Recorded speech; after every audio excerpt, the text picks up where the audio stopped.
Kavita Gold and Diamonds. Choose your special.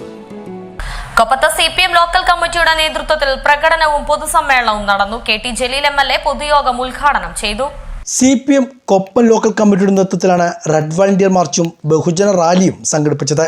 Koppam Perinthalmanna റോഡിലെ petrol pump പരിസരത്തുമാണ് rally ആരംഭിച്ചത്. നൂറുകണക്കിന് പ്രവർത്തകർ റാലിയിൽ അണിനിരന്നു.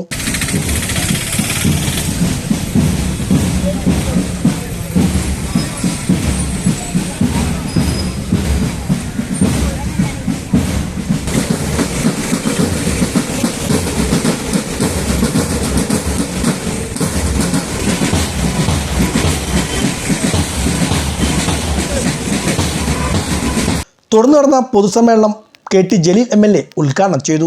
നീറുന്ന ജീവൽഗന്ധിയായിട്ടുള്ള പ്രശ്നങ്ങൾ ചർച്ച ചെയ്യും. ദേശീയ അന്തർദേശീയ വിഷയങ്ങളിൽ CPIMന്റെ നിലപാട് സുവ്യക്തമാക്കുക.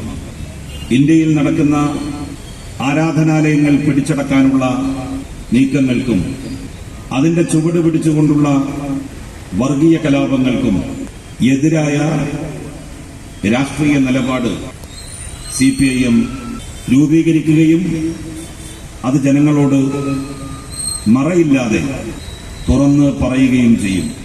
ഇന്ത്യ അതിന്റെ ബഹുസ്വര സാമൂഹ്യ ഘടന നിലനിർത്താൻ ആഗ്രഹിക്കുമ്പോൾ BJPയും RSSും ആ സാമൂഹ്യ സംവിധാനത്തെ തകർക്കാനും നിലംപരിശാക്കാനുമാണ് ശ്രമിക്കുന്നത്. ഏതാനും ദിവസങ്ങൾക്ക് മുൻപാണ് CPM local secretary K Mohandas അധ്യക്ഷനായിരുന്നു. Area secretary T Gopalakrishnan, area committee അംഗങ്ങളായ U Ajayakumar, A Soman, MN Sudeep, Koppam ഗ്രാമപഞ്ചായത്ത് പ്രസിഡന്റ് T ഉണ്ണികൃഷ്ണൻ, ജില്ലാ പഞ്ചായത്ത് സ്ഥിരസമിതി അധ്യക്ഷ A ഷാബിറ, S മിനി തുടങ്ങിയവരും പങ്കെടുത്ത് സംസാരിച്ചു.